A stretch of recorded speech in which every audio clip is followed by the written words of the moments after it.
Okay, I'm going to start with the 21-inch mesh. You got to gather it up across the bottom.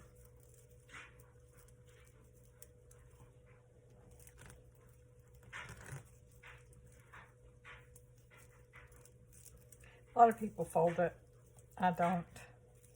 I start on the top. I'm going to use 10-inch poofs. I'm going to tie this one down. Twist it a couple of times to hold it in place. And then use a twist tie to hold the leftovers.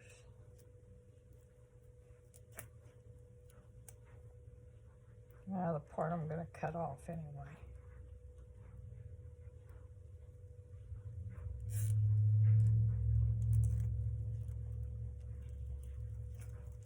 Because when I come around to the end, I'm going to probably be in the same spot. Sometimes these darn twist ties just don't catch after a certain point. They just want to slide right back off.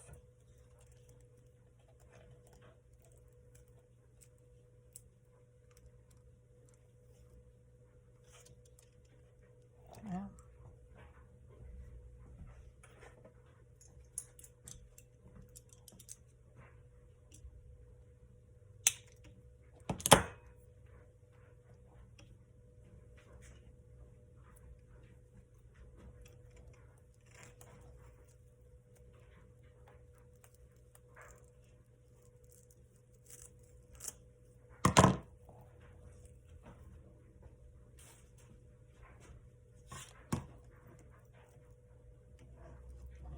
I swear that thing just is not going to hold.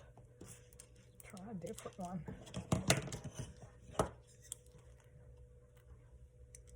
Sometimes you just get twist ties that don't want to work.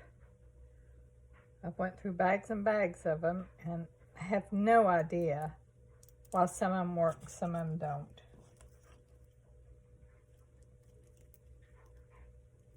You buy 500 or 600 at a time, or 1,000 at a time. And some of them work, some of them don't. That one worked fine.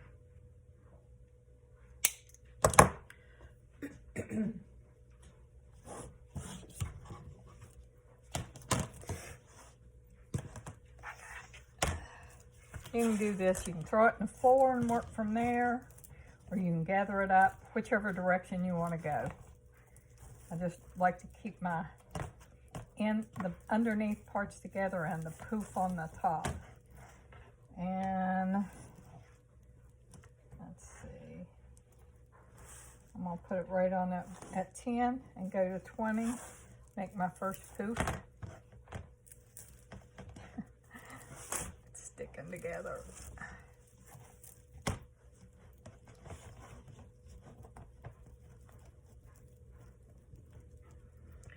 I don't know if you can see what I'm doing or not.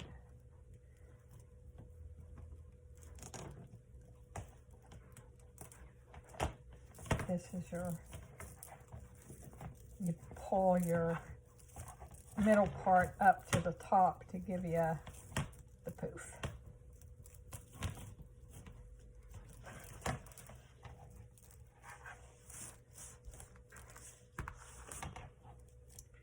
I know what my problem is. I feel like I'm working backwards. And truly, I am. I need my mesh someplace else. I'm going to have to drop it. I'm going to have to drop my mesh in the floor so that I don't have everything right on top of me.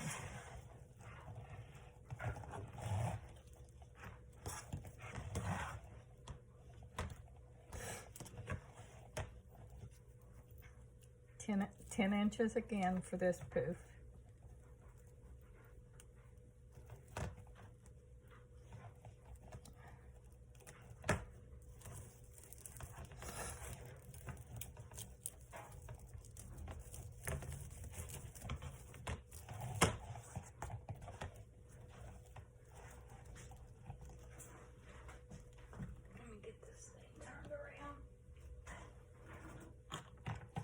piece of carpet in the floor and it's getting caught on it.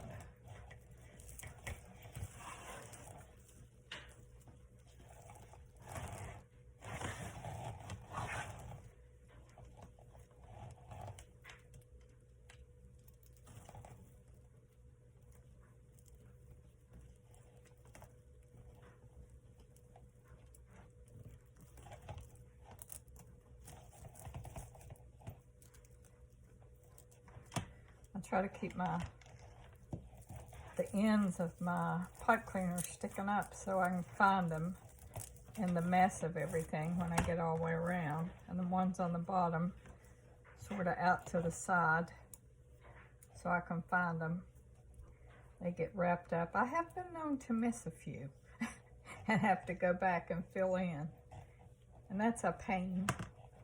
Here we go again. 10 more inches. Because there's only 6 on the top on this one. And 12 on the bottom.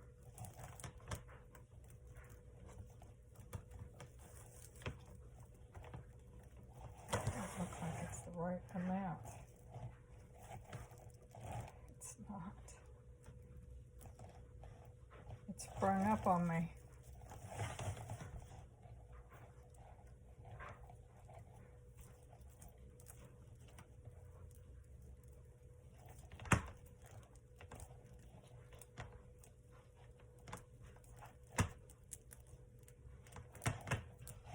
I'm going to pause until I get to the bottom.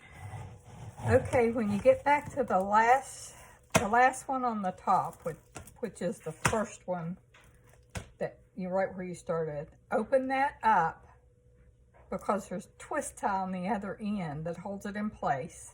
Open it up, add this one so that you have some length to your chenille stem. Now, at this point, you bring it down, and I'm going to twist tie it only because it's so thick. I don't want to have to, I'm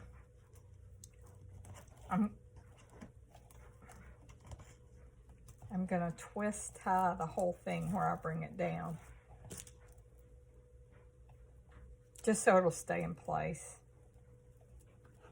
And then I'll tie it into the twist tie itself. So when I get back to that point, I can open this up without it going anywhere.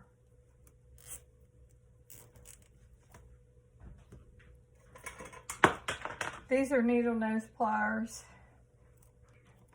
I use them because my hands get tired. And I just use it. It just helps my hands, that's all. Okay, now we're going to do the same thing, which will be 10 to 20 here. This will be the one we'll come back to. Right there. Well, it's trying to slide. But I'm going to go the first one right. It's sliding all over the place. I've been making wreaths for 3 or 4 years, and when I go a while without making them, my hands just aren't used to everything, and it seems like I'm bumfuzzled. But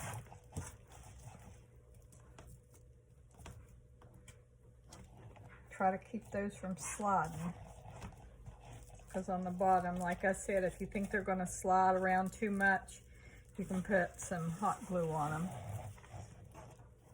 I'm on the 10-inch mark and to the 20-inch mark. Go up to this twist tie. I call it a twist tie. It's a chenille stem. I know you know what I'm talking about.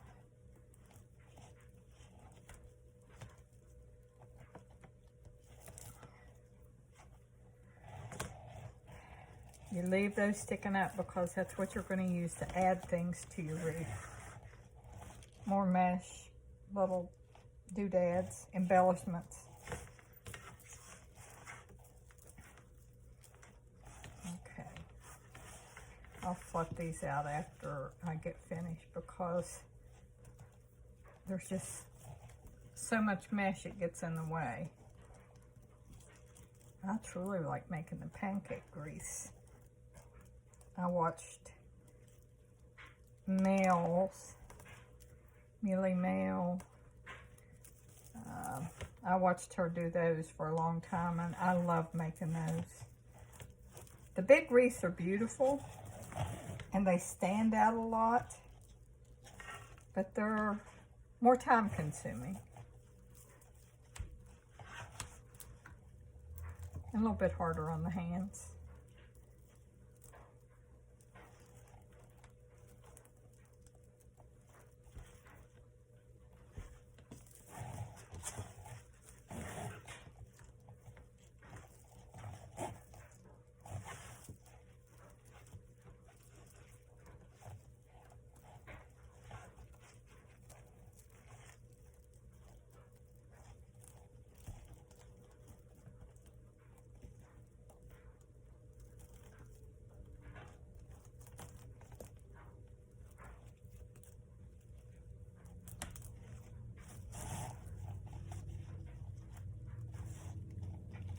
This one's definitely trying to slide. This is what you keep doing all the way around. I'll come back when I'm at the end where I'm gonna tie it off. Okay, I'm back to where I put the twist tie in. And not the twist tie. The Ziploc. So I came in with the last bit of mesh that I have to cut it off and tuck it underneath so that I can zip tie it. Some people don't do anything with it. They just tuck it under. I just feel like I need to. I don't know if it's just the way I learned from the beginning, watching different crafters, and especially the cookie lady. I always liked her.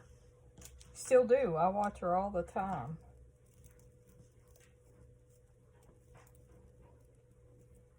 Go in on this ring down here.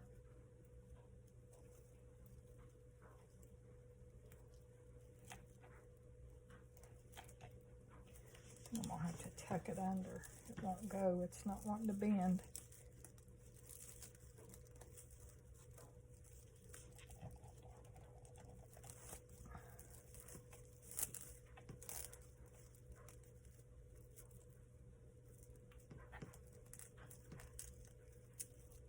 Stuff is hard on your fingers if your skin's the least bit tender. This stuff is hard on them. They get tough after a while, but it is hard on them.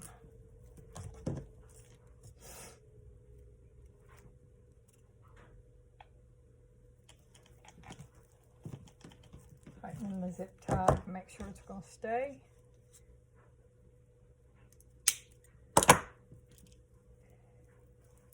I'm going to cut this excess off here.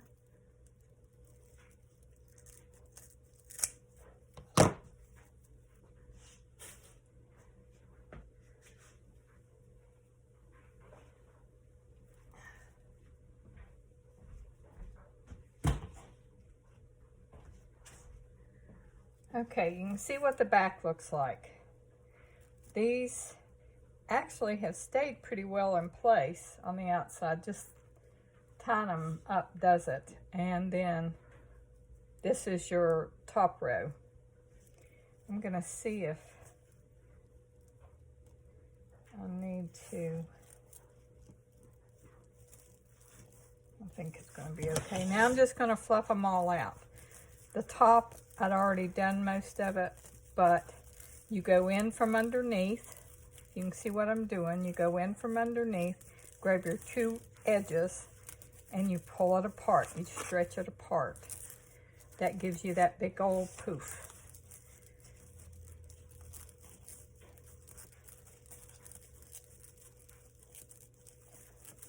Your two edges, pull it apart, pull it up in the middle. And you'll do the same thing on the outside.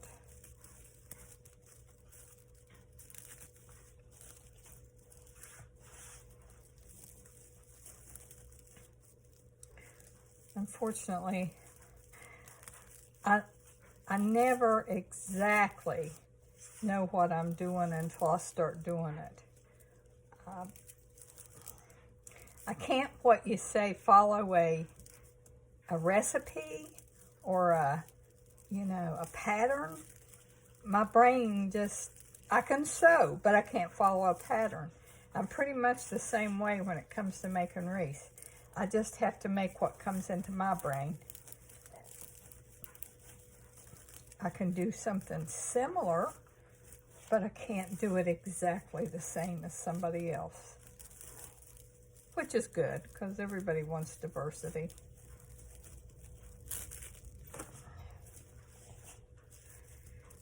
Okay, now we'll start on the bottom ones.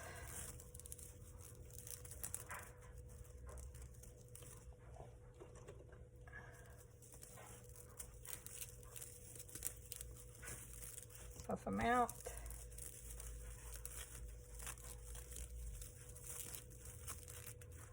Puff them out. Because they look really small until you puff them out. Oh, goodness. In this room by myself, talking to myself, because I'll probably end up doing a voiceover on this, and you won't hear any of my lame jokes or whatever it is that happened to tickle my fancy at the time. Let's see, maybe it'll go better the other way. No.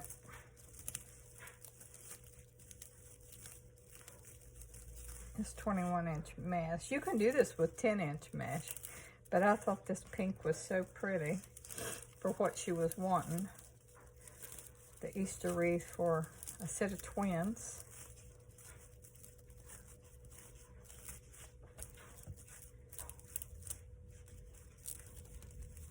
Can you see what I'm doing? Getting my hands in there and just pulling it apart. If you don't, you just lose a lot of your volume if you don't separate them. You could leave it that way and it'd definitely make it littler, because see, you would just have that. But that's not what you want. You want to bring them, you want to bring everything out so that, see, it starts to look very, very big. But this one's not going to be as big as some that I've made on the pre-made work wreaths. They have height added to them with the frame itself. Instead of it being kind of flat like this, it stacks up. So all of this pulling apart has so much room to rebound up like a cloud.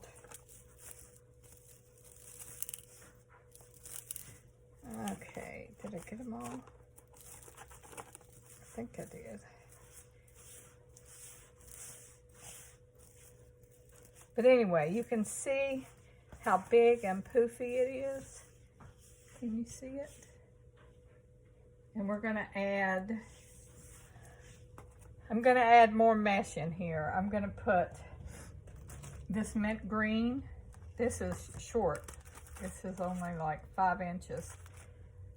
I don't know whether to use the teal. I was going to use the teal if I was going to use this sign in the middle. And then put the bunnies in the different areas. I don't know whether to use this and put cruffles in there or to use this. It doesn't match the sign as well. But it might look a little more subdued with that.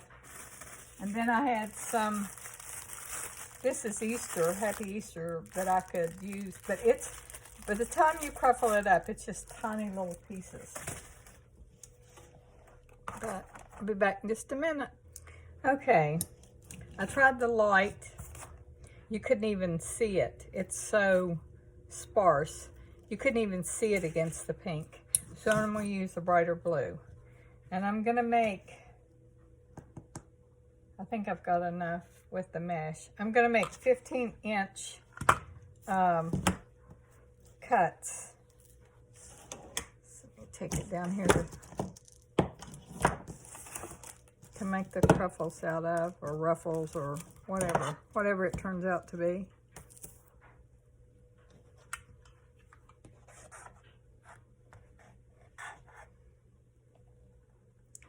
We'll cut them at 15 inches. And I'm going to need 18 of them.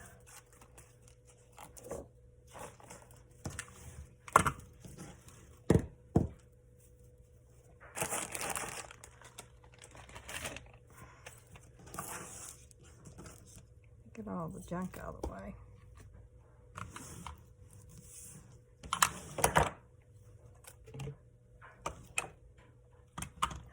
Skip this down some so I don't keep running into everything.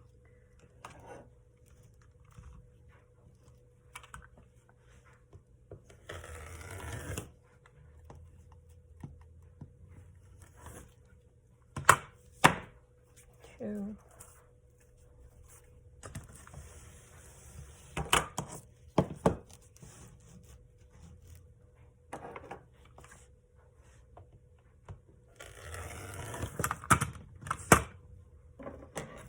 Probably need a new blade. Catches on the foil.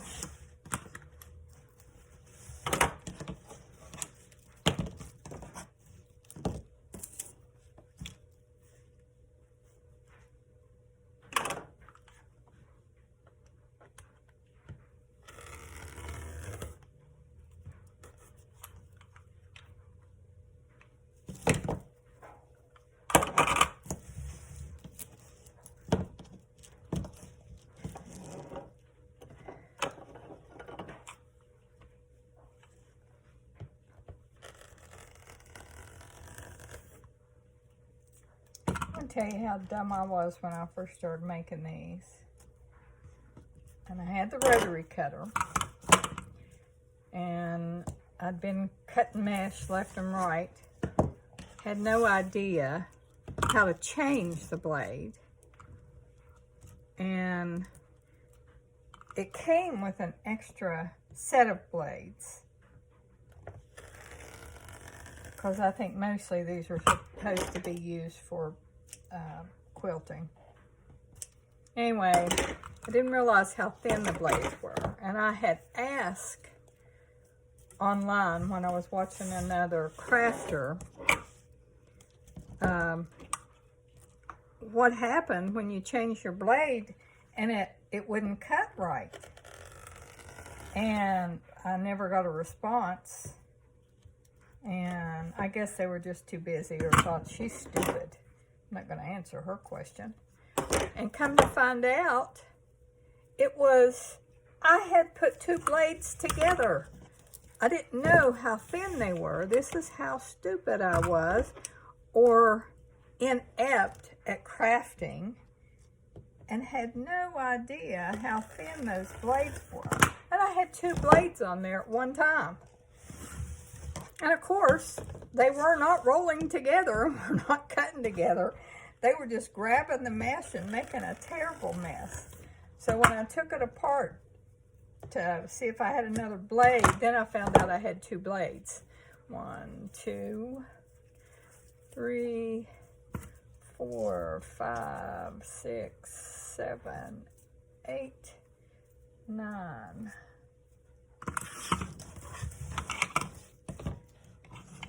But believe me, when, I'll never be a big time crafter, but these people that are big time crafters, I wish they would at least take the time to realize that no matter what age your following is, which I'm old, we don't know about this stuff if we haven't done it before. And a simple explanation would have helped so much, but I guess they just didn't have time.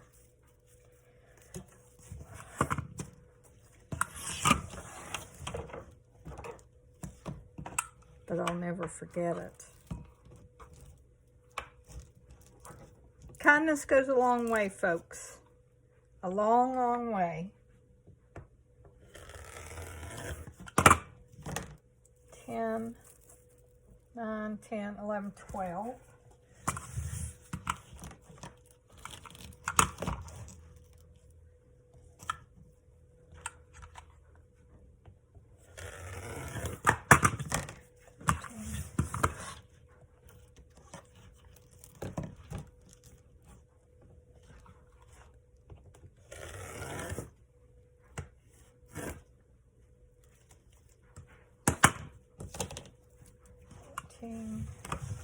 Ooh, hope I have enough.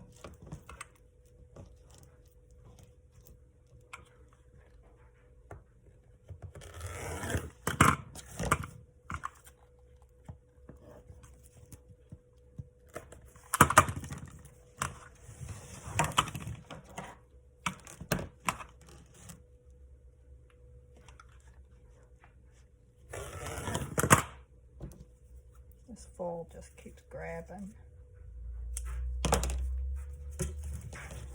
I'm gonna have enough.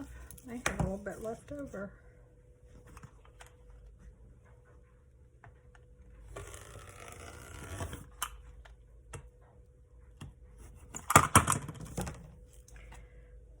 Okay, 1, 2, 3, 4, 5, 6, 7, 8, 9, 10, 11, 12, 13, 14, 15, 16, 17, one more.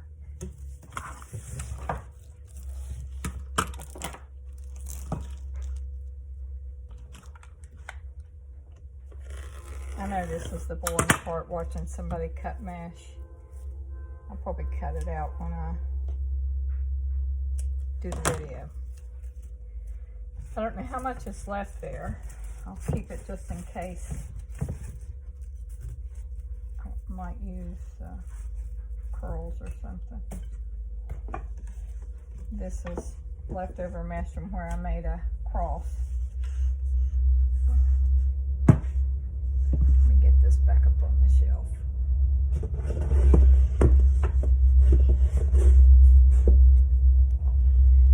Okay.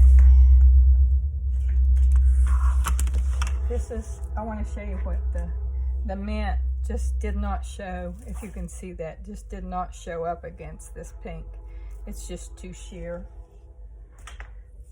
So what I'm gonna do is just, a lot of people do it different ways. I'm just, if my fingers don't always work real good, so I just lay them down. If it curls up, fine. If it doesn't, fine, then I'll roll it. Let's see which way. I'll try to get the edges from sticking out. Well, it's not wanting to, it's the curl that's not wanting to go. Let's try this again.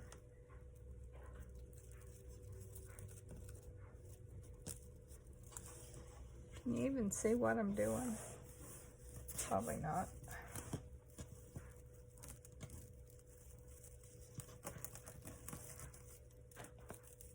But anyway, you end up with this. I don't know if it's called a cruffle or whatever. Some kind of curl. You just start adding it in. You can turn it either way. You can turn it up this way if you don't want it any bigger out the bottom. And this time the curls are up. And we'll leave that there because it's just going to stand up.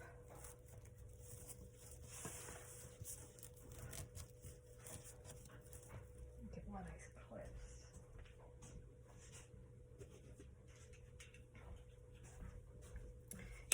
can use a clip with these. Like, you can just roll it in a couple of times. Clip it. Go back on the other side. Now these are real curly because they were at the end of the row. And then you can just crunch it up. And you get the same effect. You just do what you think will look good. What you think will look pretty. Or just what's on your mind. Just do whatever you want to do. It's your wreath, even though you're making it for somebody. It's your talent. So you just do what you think is best.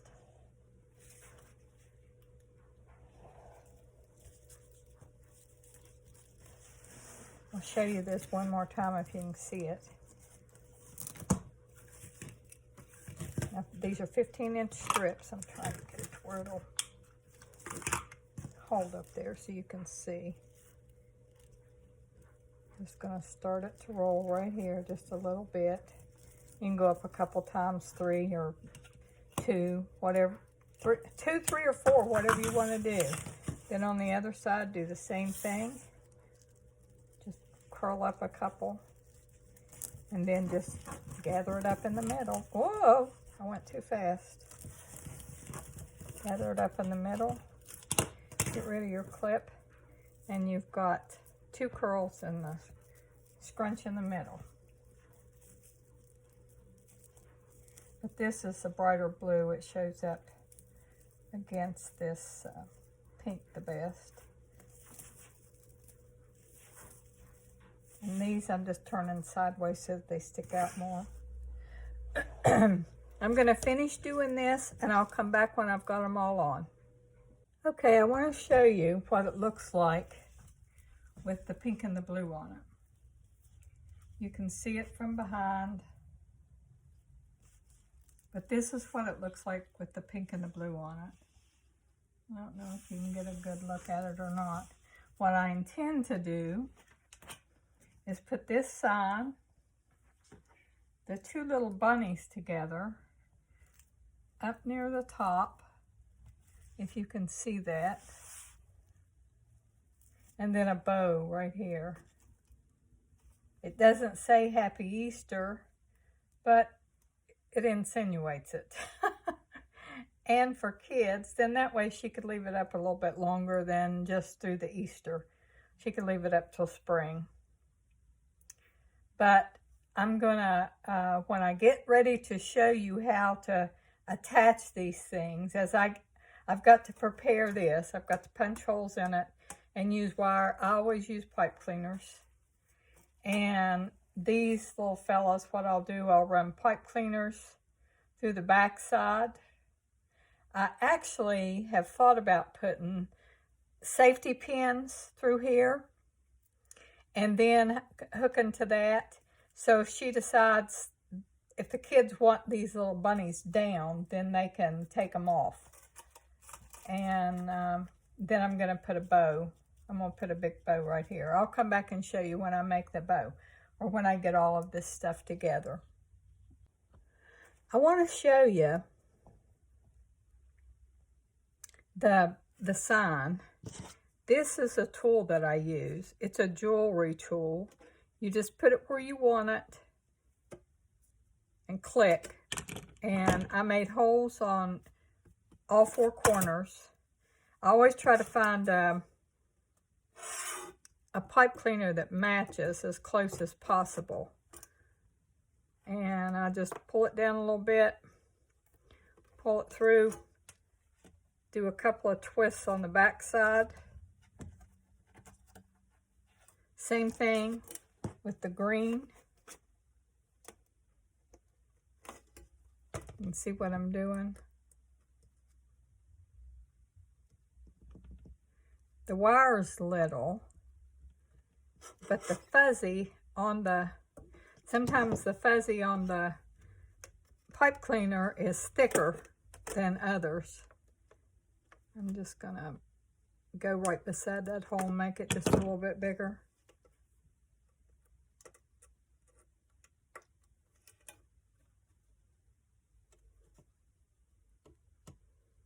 Well, getting it started.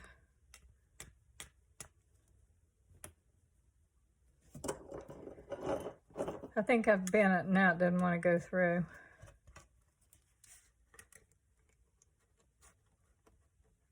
Come on. I'm going to have to make a bigger hole. I don't have a bigger hole punch.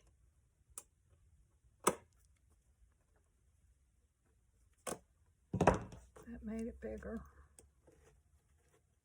This is just a fuzzy Chanel stamp.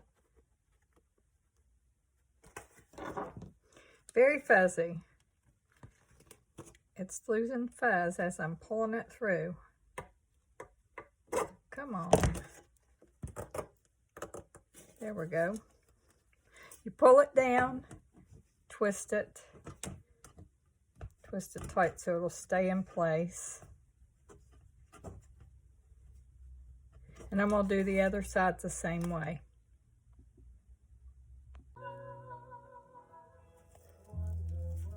I'm just twisting these together, and a lot of people cut them off. I don't. I just twist them into a little.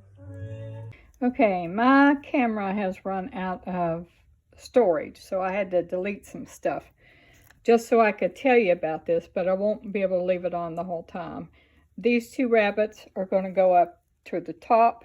I am going to put Easter eggs and stuff like that on it too. I pinned it together and wrapped a pipe cleaner around it, and I'm going to just bury that down in there. And then I'm going to put the sign up here. When I get it all together, I'll come back. I'm going to show you what I've got finished so far on the wreath until I can get everything squared away with my phone. I've still got Easter eggs to put on it. I just wanted to let you know that because my phone ran out of storage, I went back and I added some ribbon tails that matched the sign and the wreath, and I put those in each Chanel stem.